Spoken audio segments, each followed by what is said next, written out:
Imagine a land of vast, sun-scorched earth, a place of endless horizons, a nation born against impossible odds, a country that seemed destined to be forgotten. This is the story of how that nation defied every single expectation. It's a story written in the desert dust and polished into the world's most brilliant diamonds.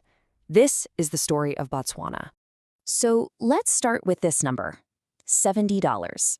In the late 1960s, right after independence, this was the average income per person in Botswana for an entire year. $70. We're talking about one of the absolute poorest nations on the planet, landlocked with barely any infrastructure and, honestly, not a whole lot of hope. Now, fast forward to today, that number has skyrocketed to nearly $20,000 in purchasing power. I mean, that's not just growth, that's a jaw-dropping transformation. It is one of the fastest, most sustained economic expansions the world has ever witnessed. Which brings us to the big question, right? How on earth did a nation covered mostly by the Kalahari Desert, with no access to the sea, pull off an economic miracle like this? Well, the answer isn't just one thing. It's a foundation that was laid with some truly incredible foresight. To really get it, we have to go back in time.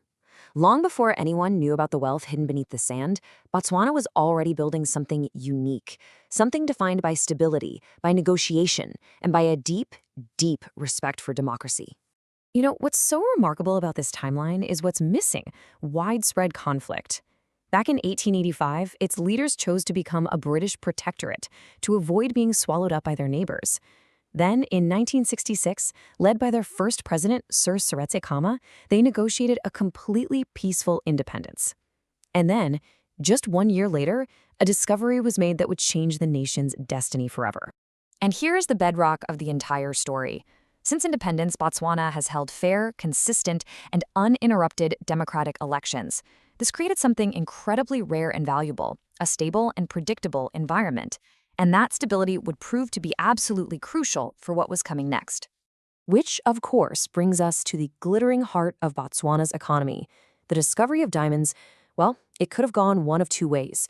For so many other nations, a sudden rush of natural resource wealth ends up being more of a curse.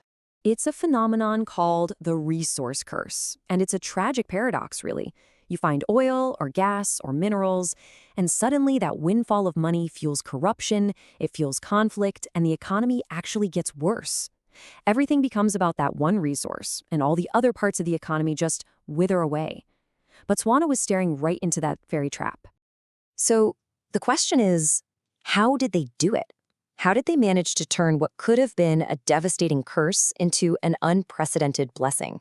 How did they make the diamonds serve the people and not the other way around? Well, they did it with incredible discipline.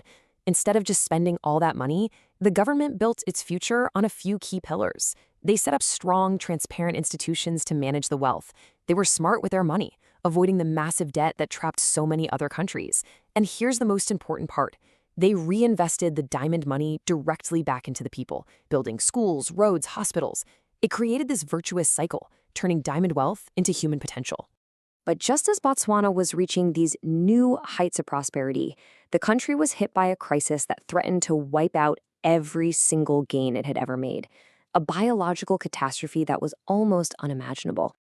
Just look at these numbers. In a little more than a decade, the HIV and AIDS epidemic just ripped through the country.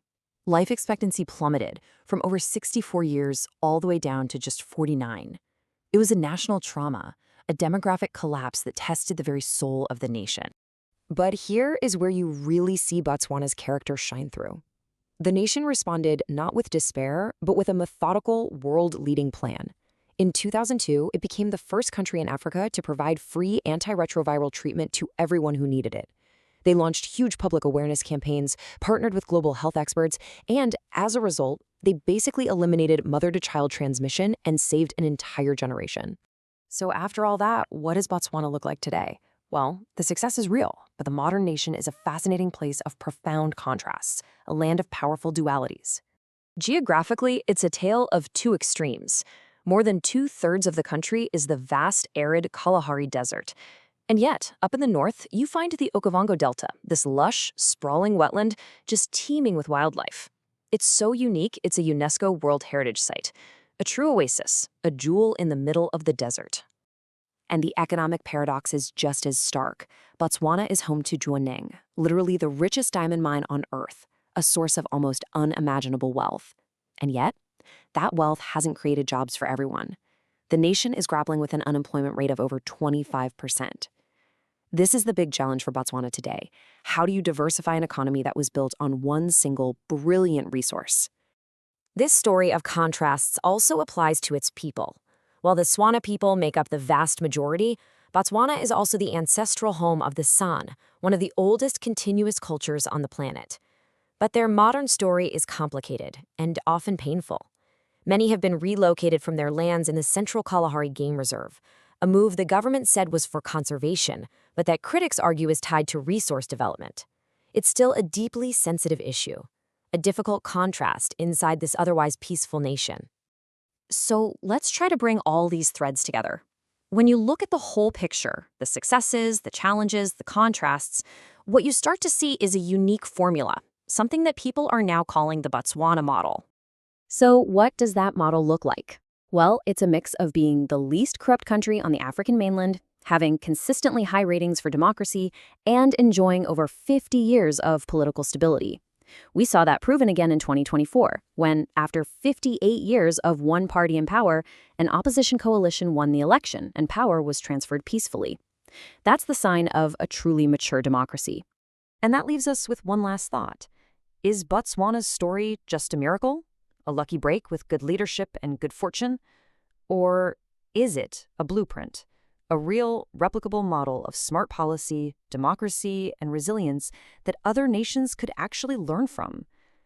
Now that is a question worth thinking about.